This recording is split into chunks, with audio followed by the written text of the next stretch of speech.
Menjulang tinggi di antara pepohonan rindang, bangunan tua bekas rumah sakit bagaikan monumen kelam yang menyimpan kisah pilu dan misteri. Sering melakukan live petualangan ke tempat-tempat angker, yaitu Aji, Maga, Hana, dan Tiwi, melangkah memasuki pekarangan bangunan bekas rumah sakit. Rasa tegang dan penasaran bercampur aduk di dada mereka. Aji, sang leader yang dikenal pemberani, berusaha menyembunyikan rasa gentarnya. Ia terus melontarkan candaan untuk mencairkan suasana. Berbekal kamera, senter, dan alat pendeteksi makhluk astral, yang entah fungsinya benar atau tidak, mereka melewati gerbang utama yang berkarat dan berdecit menyeramkan. Rumput liar setinggi lutut menyambut mereka, seolah ingin menelan mereka ke dalam kegelapan.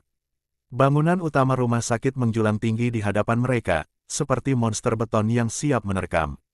Di lobi, debu tebal menyelimuti semua benda. Meja resepsionis reyot, kursi-kursi panjang berdebu, dan lampu gantung yang pecah berserakan di lantai. Suasana hening mencekam, hanya dipecahkan oleh suara langkah kaki mereka yang bergema di ruangan. Aji menyalakan kameranya dan mulai merekam, suaranya sedikit bergetar saat ia menceritakan sejarah kelam rumah sakit ini.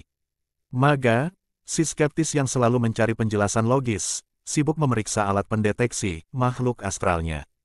Alat itu berbunyi, bip pelan-pelan, namun ia tak yakin apakah itu gangguan sinyal atau memang ada sesuatu di sana. Hana, si periang, berusaha ceria dengan merekam detail-detail menyeramkan di sekitarnya, namun sesekali ia melirik ke sudut-sudut gelap dengan perasaan was-was.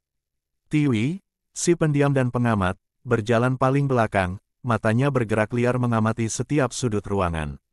Mereka menjelajahi lorong-lorong yang remang-remang. Bau apek menyeruak, campuran bau obat-obatan yang kadaluarsa dan debu yang bertahun-tahun tak tersentuh. Pintu-pintu ruangan pasien terbuka ternganga, memperlihatkan ranjang-ranjang besi berkarat dan lemari obat yang kosong melompong. Suasana mencekam semakin terasa ketika mereka memasuki ruang operasi. Sudah berkarat, tempat tidur yang reyot, dan bekas-bekas obat yang berserakan. Suasana mencekam semakin memuncak. Sementara itu, Aji dan Hana berjalan menuju ruang operasi. Di sana, instrumen-instrumen bedah yang berkarat dan berdebu tampak semakin menyeramkan di bawah sorotan lampu senter mereka. Tiba-tiba, Aji merekam ke arah jendela. Kalian dengar gak? Bisiknya, suara tangisan anak kecil. Hana menajamkan pendengaran. Memang, sayup-sayup terdengar suara tangisan lirih yang berasal dari lorong lain. Mereka berempat berkumpul kembali, rasa takut kian membuncah. Suara tangisan itu semakin jelas dan mendesak. Hana merasa tak kuat menahannya. Ayo kita cari sumber suara itu, kata Aji, berusaha terlihat berani. Mereka berempat menyusuri lorong yang gelap, suara tangisan itu menjadi penunjuk jalan mereka yang mengerikan. Sampai di ujung lorong, mereka menemukan sebuah pintu yang terkunci rapat.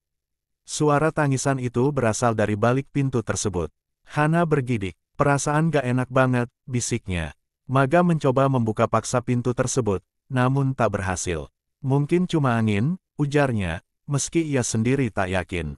Tiba-tiba, terdengar suara rintihan kesakitan yang bercampur dengan tangisan itu.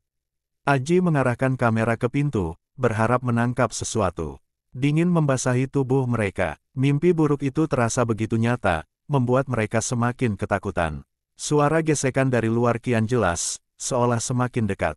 Aji menyalakan lampu senter, sinarnya memantulkan debu yang beterbangan di udara. Maga, dengar gak? Bisik Hana, suaranya bergetar. Maga mengangguk, ia mendengar suara bisikan yang samar-samar, seperti gumaman orang yang kesakitan. Jangan-jangan itu suara dari balik pintu yang kita temuin tadi, ujar Tiwi dengan suara gemetar. Rasa takut yang mereka rasakan kian memuncak. Tiba-tiba, suara ketukan pelan namun berulang-ulang terdengar dari pintu kamar mereka. Degup jantung mereka berpacu kencang. Jangan buka, seru Aji, suaranya parau. Ketukan itu semakin keras dan tak kunjung berhenti. Suasana hening mencekam menyelimuti mereka. Mereka berpelukan, saling menguatkan, tak berani melihat ke arah pintu. Setelah beberapa saat, suara ketukan itu berhenti. Namun, keheningan yang menggantikannya justru terasa lebih mencekam. Di kejauhan, sayup-sayup terdengar suara rintihan dan tangisan yang sama seperti yang mereka dengar sebelumnya. Malam itu terasa begitu panjang, dipenuhi dengan teror yang tak terjelaskan.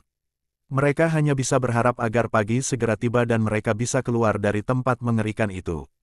Sinar matahari pagi yang samar-samar menembus jendela bolong rumah sakit seperti membawa secercah harapan bagi Aji, Maga, Hana, dan Tiwi. Malam yang panjang itu terasa seperti berabad-abad, dipenuhi dengan mimpi buruk dan teror yang tak terjelaskan. Mereka terbangun dalam keadaan lemas dan ketakutan.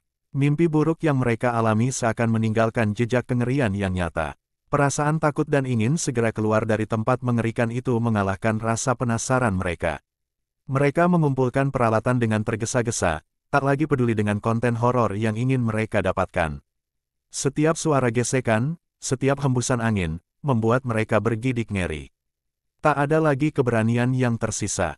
Dalam perjalanan menuju pintu keluar, mereka kembali melewati ruang perawat. Kali ini, Hana bersumpah ia melihat sosok putih berkelebat di ujung lorong. Maga, yang selama ini paling skeptis, pun tak kuasa menahan rasa ngeri. Dia terus berdoa dalam hati agar mereka bisa keluar dari sana dengan selamat.